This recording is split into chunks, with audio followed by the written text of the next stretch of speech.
اعوذ باللہ من الشیطان الرجیم بسم اللہ الرحمن الرحیم الف لام میم تلک آیات الکتاب الحکیم۔ سورۃ لقمان کے فوائد و لطائف کا بیان۔ سورۃ لقمان کی ابتدا ان لوگوں کے اوصاف سے ہوئی ہے جو قیامت کے دن کامیاب ہوں گے۔ ہدی ورحمۃ للمحسنین الذین یقیمون الصلاۃ وهم بالآخرۃ هم یوقنون اولئک علی ھدی من ربہم واولئک هم المفلحون۔ آیت نمبر 2، آیت نمبر 3، 4، 5۔ محسنین کے لیے قرآن ہدایت اور رحمت ہے۔ یہ کون ہے؟ نماز قائم کرتے ہیں، زکوٰۃ ادا کرتے ہیں، آخرت پہ یقین کرتے ہیں، یہ کامیاب ہے۔ جبکہ سورت کا اختتام آخرت کے دن سے ڈرنے پر اور خوف دلانے پر ہوا ہے۔ یا ایھا الناس اتقوا ربکم واخشوا یوما لا یجزی والد عن ولدہ ولا مولود هو جاز عن والدہ شیئا ان وعد اللہ حق فلا تغرنکم الحیاۃ الدنیا ولا یغرنکم باللہ الغرور۔ اے لوگو، اپنے رب سے ڈرو اور ایسے دن سے ڈرو کہ کوئی والد اپنے بیٹے کی طرف سے بدلہ نہیں دے سکے گا اور نہ کوئی بیٹا اپنے باپ کی طرف سے کچھ بھی۔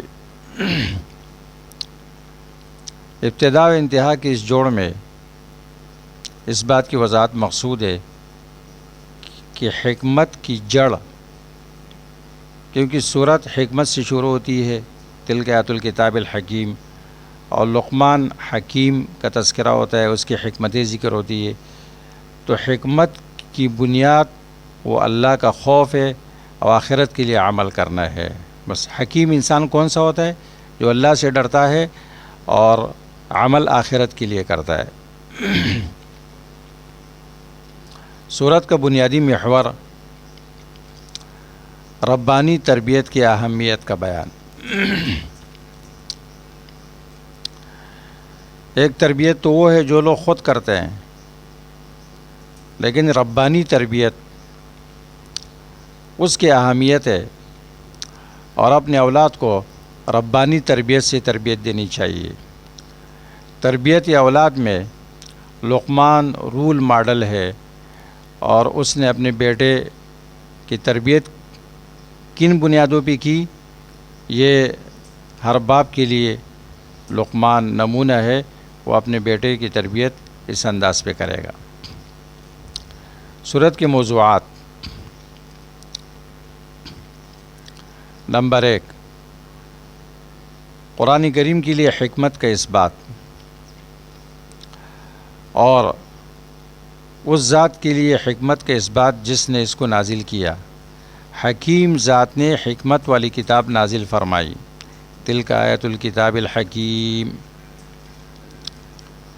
نمبر 2، لقمان کی وصیتوں کا بیان ہے اپنے بیٹے کو۔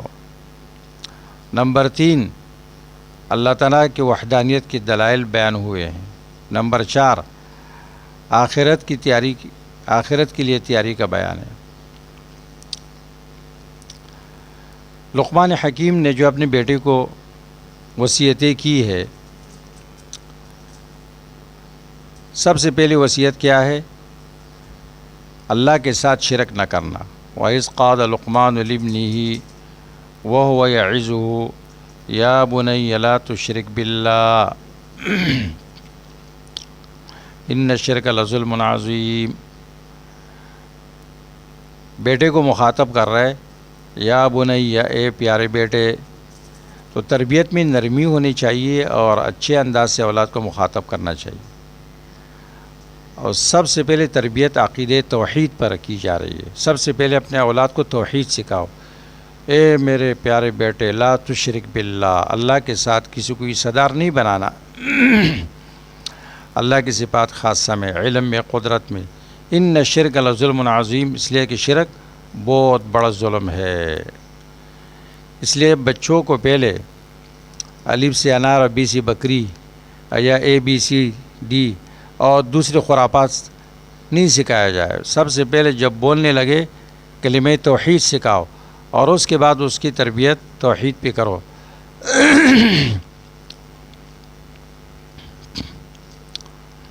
نمبر 2، والدین کے ساتھ احسان. نمبر 3، اللہ کی معصیت میں، شرک میں والدین کی اطاعت نہ کرنا، لیکن ان کا ادب پھر بھی بجا لانا ہے اور ان کے ادب کا لحاظ کرنا ہے.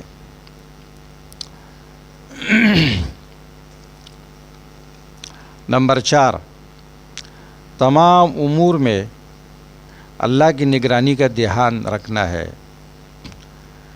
یا بنی انہا ان تک مثقال حبۃ من خردل فتکن فی صخرۃ او فی السماوات او فی الارض یأتی بها اللہ ان اللہ لطیف خبیر. پہلے توحید پر تربیت کی، اب اس کو اللہ کے ساتھ جوڑ دیا. یہ نہیں کہ اپنے آپ سے ڈرا رہے، تم اللہ کی نگرانی میں ہو، کوئی چیز اللہ سے مخفی نہیں ہے. تمہارا قول، فعل، ارادے، خیالات، جذبات سب کچھ اللہ کی نگرانی میں ہے. اللہ کا دھیان رکھو اور اس سے ڈرو. وہ لطیف خبیر ذات ہے. لوگ اپنے اولاد کو اللہ سے نہیں ڈراتے ہیں، اپنی ذات سے ڈراتے ہیں، ان پر سختی کرتے ہیں. اللہ سے ڈراؤ وہ ہمیشہ درست رہیں گے. اللہ ہمیشہ ان کے ساتھ ہے. اللہ کے ساتھ جوڑو ان کو. اس کے بعد پھر عبادت اور اللہ کی طرف دعوت اور اس میں جو مشکلات پیش آتے ہیں اس پر صبر. یا بنی اقیم الصلاۃ، اے عبادت، وامر بالمعروف ونہی عن المنکر، یہ دعوت. پھر دعوت میں مشکلات بھی آتی ہے. واصبر علی ما اصابک واصبر علی ما اصابک ان ذلک لمن عزم الامور. اور پھر آخری وصیت تواضع اور لوگوں کے ساتھ حسن اخلاق سے پیش آنا ہے. ولا تصعر خدک للناس ولا تمشی فی الارض مرحا. تو اولاد کی تربیت ان بنیادوں پر کرنی چاہیے. اور لقمان رول ماڈل ہے اولاد کی تربیت میں.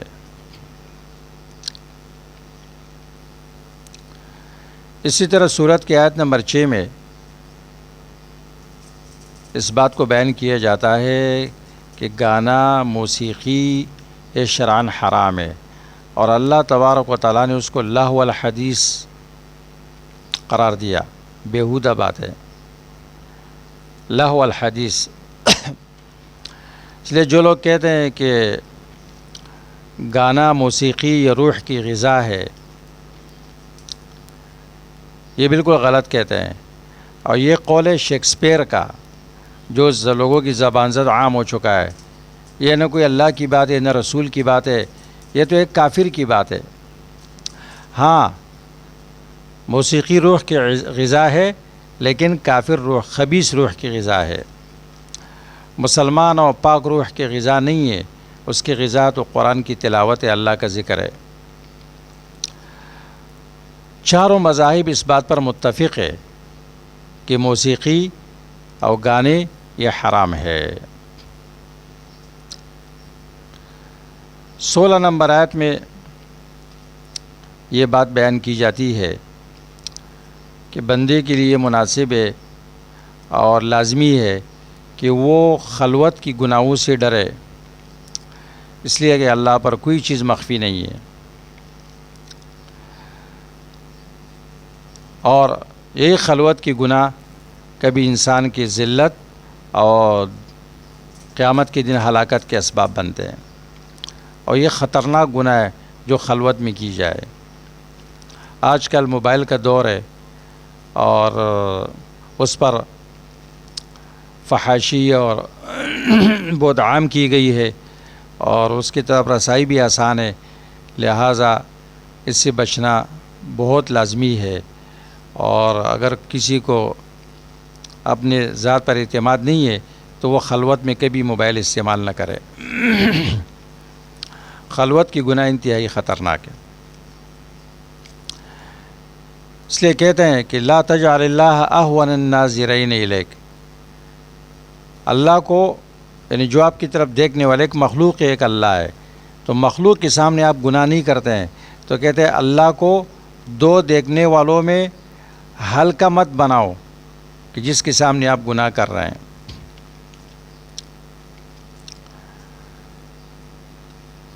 24 نمبر آیت میں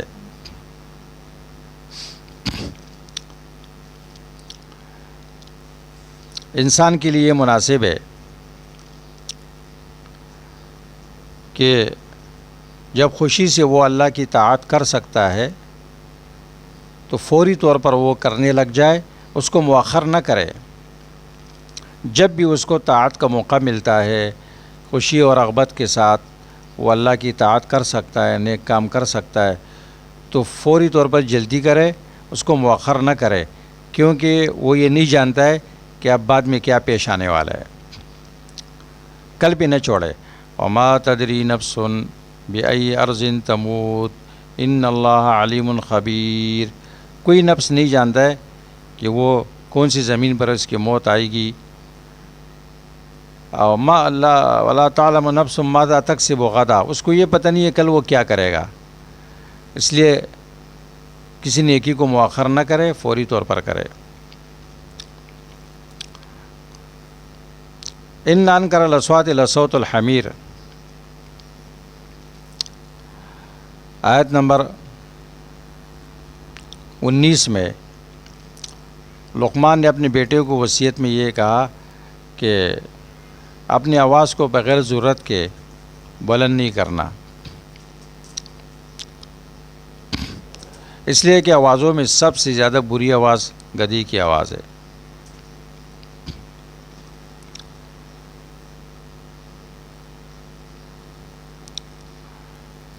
اللہ کے رسول صلی اللہ علیہ وسلم فرماتے ہیں اذا سمعتم صیاح الدیکۃ فاسألوا اللہ من فضلہ فإنہا رأت ملکا،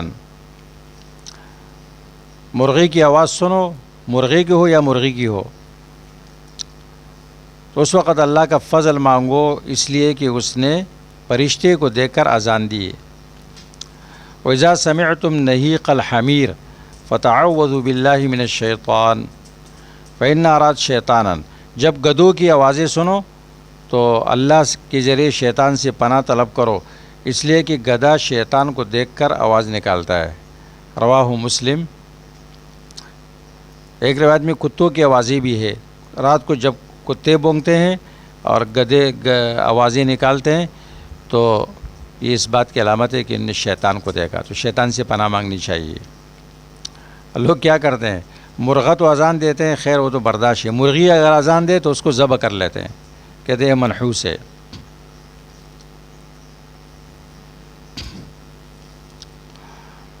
اس لیے انسان کو اتنی آواز نکالنی چاہیے جو ان کے مخاطبین کو پہنچے۔ خواہ مخواہ چیخنا چلانا بغیر ضرورت کی زیادہ آواز نکالنا یہ کوئی اچھی بات نہیں ہے۔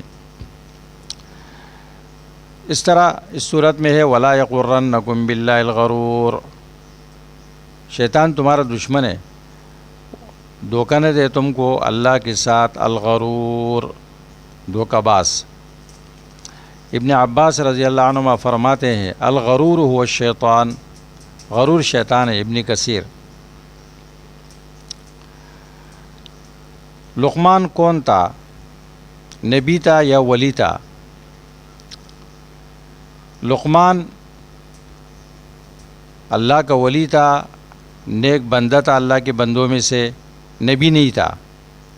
جمہور مفسرین کا یہ قول ہے کان لقمان ولیا صالحا من عباد اللہ ولم یکن نبیا، یہ مصر کا تھا یا حبشے کا رہنے والا تھا اور پھر شام میں آ کے آباد ہوا تھا، داؤد علیہ السلام کا زمانہ اس نے پایا۔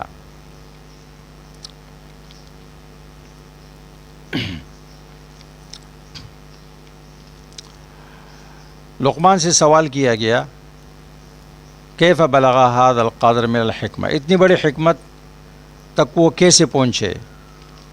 تو کہنے لگا قدر اللہ و ادائی الامانہ و صدق الحدیث و ترک ما لا یعنینی. ایک تو اللہ کی تقدیر، اور میں نے امانت کی ادائیگی کا اہتمام کیا، سچ بولنے کا اہتمام کیا، اور لا یعنی کو چھوڑا. تفسیر قرطبی نے اس کو نقل کیا ہے.